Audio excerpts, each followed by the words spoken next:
ترجمہ قرآن سورۃ البقرہ آیت نمبر 11 سے 16۔ اعوذ باللہ من الشیطان الرجیم، بسم اللہ الرحمن الرحیم۔ ہم نے موسیٰ کو کتاب دی، اس کے بعد بے در پہ رسول بھیجے۔ آخرکار عیسیٰ ابن مریم کو روشن نشانیاں دے کر بھیجا اور رسول پاک سے اس کی مدد کی اور روح پاک سے اس کی مدد کی۔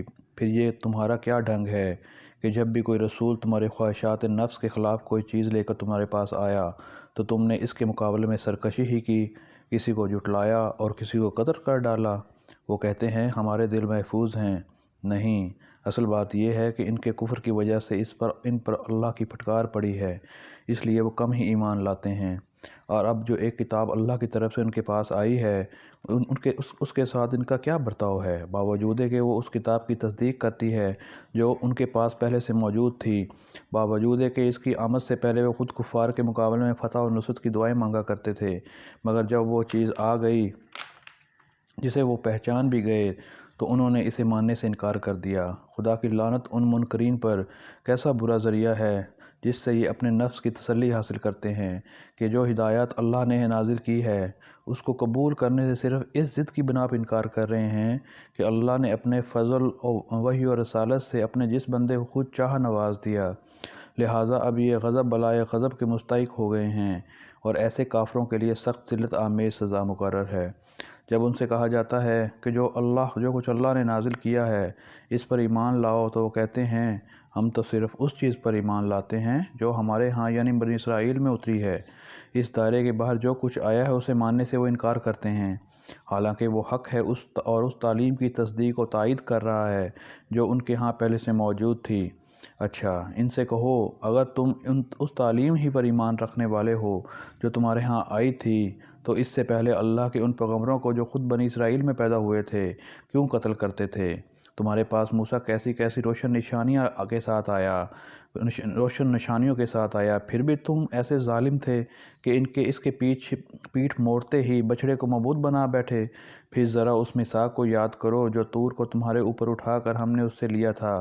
ہم نے تاکید کی تھی کہ جو ہدایات ہم دے رہے ہیں ان کو سختی کے ساتھ پابندی کرو اور کان لگا کر سنو۔ تمہارے اسلاف نے کہا کہ ہم نے سن لیا مگر مانیں گے نہیں، اور ان کی باطل پرستی کا یہ حال تھا کہ دلوں میں ان کے بچڑا ہی بسا ہوا تھا۔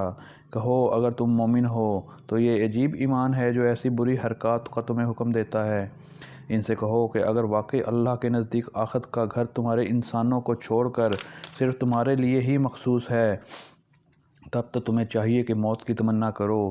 اگر تم اپنے اس خیال میں سچے ہو، یقین جانو کہ یہ کبھی اس کی تمنا نہ کریں گے، اس لیے کہ اپنے ہاتھوں جو کچھ کما کر انہوں نے وہاں بھیجا ہے اس کا اقتضا یہی ہے کہ یہ وہاں جانے کی تمنا نہ کریں۔ اللہ ان ظالموں کے حال سے خوب واقف ہے، تم انہیں سب سے بڑھ کر جینے کا حریص پاؤ گے، حتیٰ کہ یہ اس معاملے میں مشرکوں سے بھی بڑے ہوئے ہیں۔ ان میں سے ایک شخص یہ چاہتا ہے کہ کسی طرح 1000 برس جیے، حالانکہ لمبی عمر بہرحال اسے عذاب سے دور نہیں پھینک سکتی۔ جیسے کچھ اعمال یہ کر رہے ہیں اللہ انہیں دیکھ رہا ہے۔ ان سے کہو کہ جو کوئی جبرائیل سے عداوت رکھتا ہو اسے معلوم ہونا چاہیے کہ جبرائیل نے اللہ ہی کے اذن سے یہ قرآن تمہارے قلب پر نازل کیا ہے، جو پہلے آئی ہوئی کتابوں کی تصدیق و تائید کرتا ہے اور ایمان لانے والوں کے لیے ہدایات اور کامیابی کی بشارت بن کر آیا ہے۔ اگر جبرائیل سے ان کی عداوت کا سبب یہی ہے تو کہہ دو کہ جو اللہ اور اس کے فرشتوں اور اس کے رسولوں اور جبرائیل اور میکائیل کے دشمن ہیں، اللہ ان کافروں کا دشمن ہے۔ ہم نے تمہاری طرف ایسی آیات نازل کی ہیں جو صاف صاف حق کا اظہار کرنے والی ہیں، اور ان کی پیروی سے صرف وہی لوگ انکار کرتے ہیں جو فاسق ہیں۔ کیا ہمیشہ ایسا ہی نہیں ہوتا رہا ہے کہ جب انہوں نے کوئی عہد کیا تو ان میں سے ایک نہ ایک گروہ نے اسے ضرور ہی بالائے طاق رکھ دیا، بلکہ ان میں سے اکثر ایسے ہی ہیں جو سچے دل سے ایمان نہیں لاتے، اور جب ان کے پاس اللہ کی طرف سے کوئی رسول اس کتاب کی تصدیق و تائید کرتا ہوا آیا جو ان کے ہاں پہلے سے موجود تھی تو ان اہل کتاب میں سے ایک گروہ نے کتاب اللہ کو اس طرح پشت ڈال دیا گویا کہ وہ کچھ جانتے ہی نہیں، اور لگے ان چیزوں کی پیروی کرنے جو شیاطین سلیمان کی سلطنت کا نام لے کر پیش کیا کرتے تھے۔ حالانکہ سلیمان نے کبھی کفر نہیں کیا۔ کفر کے مرتکب تو وہ شیاطین تھے جو لوگوں کو جادوگری کی تعلیم دیتے تھے۔ وہ پیچھے پڑے اس چیز کے جو بابل میں دو فرشتوں ہاروت و ماروت پر نازل کی گئی تھی۔ حالانکہ وہ فرشتے جب بھی کسی کو اس کی تعلیم دیتے تھے تو پہلے صاف طور پر متنبہ کر دیا کرتے تھے کہ دیکھ، ہم محض ایک آزمائش ہیں، تو کفر میں مبتلا نہ ہو۔ پھر بھی یہ لوگ ان سے وہ چیز سیکھتے تھے جس سے شوہر اور بیوی میں جدائی ڈال دیں۔ ظاہر تھا کہ اذن الہی کے بغیر وہ اس کے ذریعے سے کسی کو بھی ضرر نہ پہنچا سکتے تھے، مگر اس کے باوجود وہ ایسی چیزیں سیکھتے تھے جو خود ان کے لیے نفع بخش نہیں بلکہ نقصان دہ تھی، اور انہیں خوب معلوم تھا کہ جو اس چیز کا خریدار بنا اس کے لیے آخرت میں کوئی حصہ نہیں۔ کتنی بری متاع تھی کہ جس کے بدلے میں انہوں نے اپنی جانوں کو بیچ ڈالا۔ کاش انہیں معلوم ہوتا، اگر وہ ایمان اور تقوی اختیار کرتے تو اللہ کے ہاں اس کا جو بدلہ ملتا وہ ان کے لیے زیادہ بہتر تھا۔ کاش انہیں خبر ہوتی۔ اے لوگو جو ایمان لائے ہو، رائنا نہ کہو کرو بلکہ انظر نہ کہو، اور توجہ سے بات کو سنو۔ یہ کافر تو عذاب علیم کے مستحق ہیں۔ یہ لوگ جنہوں نے دعوت حق کو قبول کرنے سے انکار کر دیا ہے، خواہ اہل کتاب میں سے ہوں یا مشرک ہوں، ہرگز یہ پسند نہیں کرتے کہ تمہارے رب کی طرف سے تم پر کوئی بھلائی نازل ہو، مگر اللہ جس کو چاہتا ہے اپنی رحمت کے لیے چن لیتا ہے، اور وہ بڑا فضل فرمانے والا ہے۔ ہم اپنی جس آیت کو منسوخ کر دیتے ہیں یا بھلا دیتے ہیں، اس کی جگہ اس سے بہتر لاتے ہیں، یا کم از کم ویسی ہی۔ کیا تم جانتے نہیں ہو کہ اللہ ہر چیز پر قدرت رکھتا ہے؟ کیا تمہیں خبر نہیں ہے کہ زمین اور آسمانوں کی فرما روائی اللہ ہی کے لیے ہے، اور اس کے سوا کوئی تمہاری خبرگیری کرنے اور تمہاری مدد کرنے والا نہیں ہے؟ پھر کیا تم اپنے رسول سے اس قسم کے سوالات اور مطالبے کرنا چاہتے ہو جیسے اس سے پہلے موسیٰ سے کیے جا چکے ہیں؟ حالانکہ وہ جس شخص نے ایمان کی روش کو کفر کی روش سے بدل لیا وہ راہ راست سے بھٹک گیا۔ اہل کتاب میں سے اکثر لوگ یہ چاہتے ہیں کہ کس طرح تمہیں ایمان سے پھیر کر پھر کفر کی طرف پلٹا لے جائیں، اگرچہ حق ان پر ظاہر ہو چکا ہے، مگر اپنے نفس کے حسد کی بنا پر تمہارے لیے ان کی خواہش ہے۔ اس کے جواب میں تم عفو و درگزر سے کام لو یہاں تک کہ اللہ خود ہی اپنا فیصلہ نافذ کر دے۔ مطمئن رہو کہ اللہ ہر چیز پر قدرت رکھتا ہے۔ نماز قائم کرو اور زکوٰۃ دو، تم اپنی عاقبت کے لیے جو بھلائی کما کر آگے بھیجو گے اللہ کے ہاں اسے موجود پاؤ گے۔ جو کچھ تم کرتے ہو وہ سب اللہ کی نظر میں ہے۔ ان کا کہنا ہے کہ کوئی شخص جنت میں نہ جائے گا جب تک کہ وہ یہودی نہ ہو یا عیسائیوں کے خیال کے مطابق عیسائی نہ ہو۔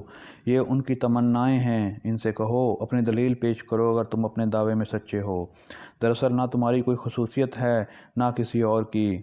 حق یہ ہے کہ جو بھی اپنی ہستی کو اللہ کی اطاعت میں سونپ دے اور عملاً نیک روش پر چلے، اس کے لیے اس کے رب کے پاس اس کا اجر ہے، اور ایسے لوگوں کے لیے کسی خوف یا رنج کا کوئی موقع نہیں۔ یہودی کہتے ہیں عیسائیوں کے پاس کچھ نہیں، عیسائی کہتے ہیں یہودیوں کے پاس کچھ نہیں، حالانکہ دونوں ہی کتاب پڑھتے ہیں، اور اسی قسم کے دعوے ان لوگوں کے بھی ہیں جن کے پاس کتاب کا علم نہیں ہے۔ یہ اختلافات جن میں یہ لوگ مبتلا ہیں، ان کا فیصلہ اللہ قیامت کے روز کر دے گا۔ اور اس شخص سے بڑھ کر ظالم کون ہوگا جو اللہ کے معبودوں میں ان کے نام کی یاد سے روکے اور ان کی ویرانی کے در پہ ہو۔ ایسے لوگ اس قابل ہیں کہ ان عبادت گاہوں میں قدم نہ رکھیں، اگر وہاں جائیں تو بھی ڈرتے ہوئے جائیں۔ ان کے لیے دنیا میں رسوائی ہے اور آخرت میں عذاب عظیم۔ مشرق اور مغرب سب اللہ کے ہیں، جس طرح بھی تم رخ کرو گے اسی طرف اللہ کا رخ ہے۔ اللہ بڑی وسعت والا اور سب کچھ جاننے والا ہے۔ ان کا قول ہے کہ اللہ نے کسی کو بیٹا بنایا ہے۔ اللہ پاک ہے ان باتوں سے۔ اصل حقیقت یہ ہے کہ زمین اور آسمانوں کی تمام موجودات اس کی ملک ہیں، سب کے سب اس کے مطیع و فرمان ہیں۔ وہ آسمانوں اور زمین کا موجد ہے، اور جس بات کا وہ فیصلہ کرتا ہے اس کے لیے بس یہ حکم دیتا ہے کہ ہو جا، اور وہ ہو جاتی ہے۔ ناداں کہتے ہیں کہ اللہ خود ہم سے بات کیوں نہیں کرتا، یا کوئی نشانی ہمارے پاس کیوں نہیں آتی۔ ایسی ہی باتیں ان سے پہلے لوگ بھی کیا کرتے تھے۔ ان سب اگلے پچھلے گمراہوں کی ذہنیتیں ایک جیسی ہیں۔ یقین لانے والوں کے لیے تو ہم نشانیاں صاف صاف نمایاں کر چکے ہیں، اس سے بڑھ کر نشانی کیا ہوگی کہ ہم نے تم کو علم حق کے ساتھ خوشخبری دینے والا اور ڈرانے والا بنا کر بھیجا۔ اب جو لوگ جہنم سے رشتہ جوڑ چکے ہیں ان کی طرف سے تم ذمہ دار و جواب دہ نہیں ہو۔ یہودی اور عیسائی تم سے ہرگز راضی نہ ہوں گے جب تک ان کے طریقے پر نہ چلنے لگو۔ صاف کہہ دو کہ رستہ بس وہی ہے جو اللہ نے بتایا ہے، وگرنہ اگر اس علم کے بعد جو تمہارے پاس آ چکا ہے تم نے ان کی خواہشات کی پیروی کی تو اللہ کی پکڑ سے بچانے والا کوئی دوست اور مددگار تمہارے لیے نہیں ہے۔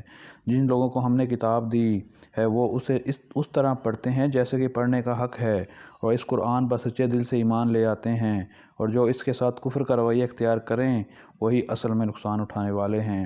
اے بنی اسرائیل، یاد کرو میری وہ نعمت جس سے میں نے تمہیں نوازا تھا، اور یہ کہ میں نے تمہیں دنیا کی تمام قوموں پر فضیلت دی تھی، اور ڈرو اس دن سے جب کوئی کسی کے ذرا کام نہ آئے گا، اور نہ کسی سے فدیہ قبول کیا جائے گا، نہ کوئی سفارشی آدمی کو فائدہ پہنچائے گی، اور نہ مجرموں کو کہیں سے کوئی مدد پہنچے گی۔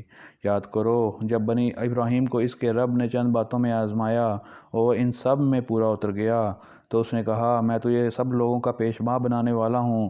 ابراہیم نے عرض کیا اور کیا میری اولاد سے بھی یہی وعدہ ہے؟ اس نے جواب دیا میرا وعدہ ظالموں سے متعلق نہیں ہے، اور یہ کہ ہم اس گھر کعبے کو لوگوں کے لیے مرکز اور امن کی جگہ قرار دیا تھا۔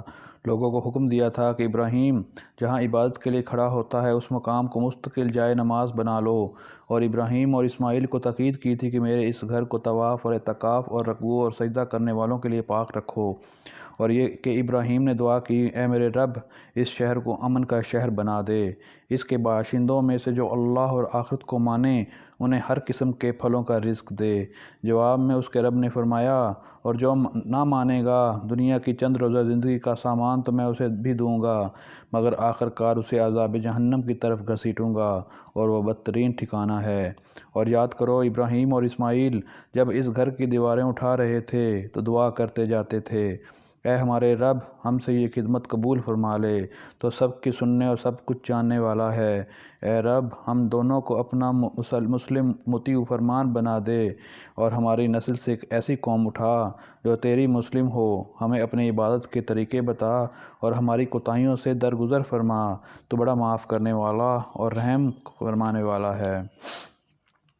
اور اے رب ان لوگوں میں خود انہی کی قوم سے ایک رسول اٹھائیو جو انہیں تیری آیات سنائے، ان کو کتاب اور حکمت کی تعلیم دے اور ان کی زندگیاں سنوارے، تو بڑا مقتدر اور حکیم ہے۔ اب کون ہے جو ابراہیم کے طریقے سے نفرت کرے جس نے خود اپنے آپ کو حماقت اور جہالت میں مبتلا کر لیا ہو؟ اس کے سوا کون یہ حرکت کر سکتا ہے؟ ابراہیم تو وہ شخص ہے جس کو ہم نے دنیا میں اپنے کام کے لیے چن لیا تھا اور آخرت میں اس کا شمار صالحین میں ہوگا۔ اس کا حال یہ تھا کہ جب اس کے رب نے اسے کہا مسلم ہو جا تو اس نے فوراً کہا میں مالک کائنات کا مسلم ہو گیا۔ اسی طریقے پر چلنے کی ہدایت اس نے اپنی اولاد کو کی تھی اور اسی کی وصیت یعقوب اپنی اولاد کو کر گیا تھا۔ اس نے کہا تھا کہ میرے بچوں اللہ نے تمہارے لیے یہی دین پسند کیا ہے، لہٰذا مرتے دم تک مسلم ہی رہنا۔ پھر کیا تم اس وقت موجود تھے جب یعقوب اس دنیا سے رخصت ہو رہا تھا؟